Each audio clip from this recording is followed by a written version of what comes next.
Hello. Today I'd like to talk about patience. I wonder whether you've had to wait for something that you've been promised.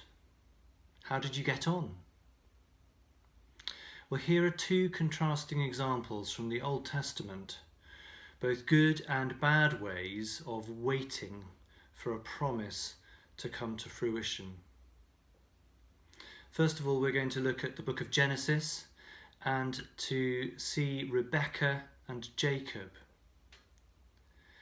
When Rebecca was pregnant, she had a bit of trouble and she went to God and inquired after what was going on inside her.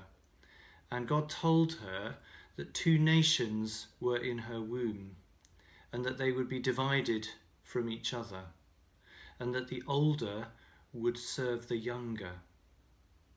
And so when her first son was born, Esau, he was closely followed by Jacob, who was grasping Esau's heel as he was delivered. And it's interesting that the meaning of the names in Hebrew is often very significant. And Jacob literally means either he takes by the heel or he cheats. Now Esau, being the firstborn, had the birthright, and yet he very foolishly sells it to Jacob for a meal. And Esau also misses out on his father's blessing. Towards the end of Isaac, his father's life, there was a tradition that the father would bless the firstborn. And Rebecca and Jacob had a plot, a devious and manipulative plan to not wait for God's actions to bring to fruition. They didn't have patience to wait for God's timing, and so sought to make their own actions instead. You can read more about that in the book of Genesis chapter 25 to 27. By contrast, David, the little shepherd boy who became one of the greatest kings of Israel, was very patient as he waited for the fulfillment of a promise. David as a boy was anointed king by Samuel after the king Saul had been rejected as king by God.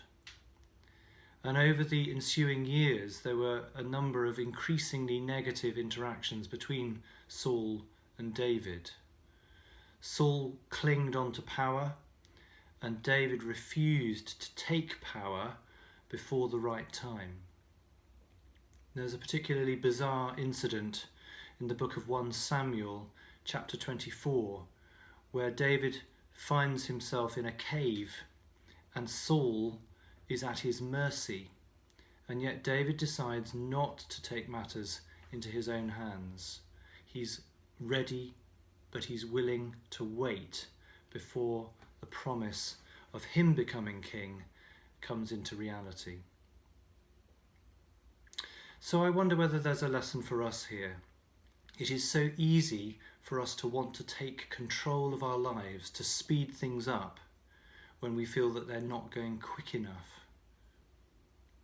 And I wonder whether we need to stand back and ask ourselves the question, am I being impatient like Jacob and Rebecca? And if so, should I be more patient like David?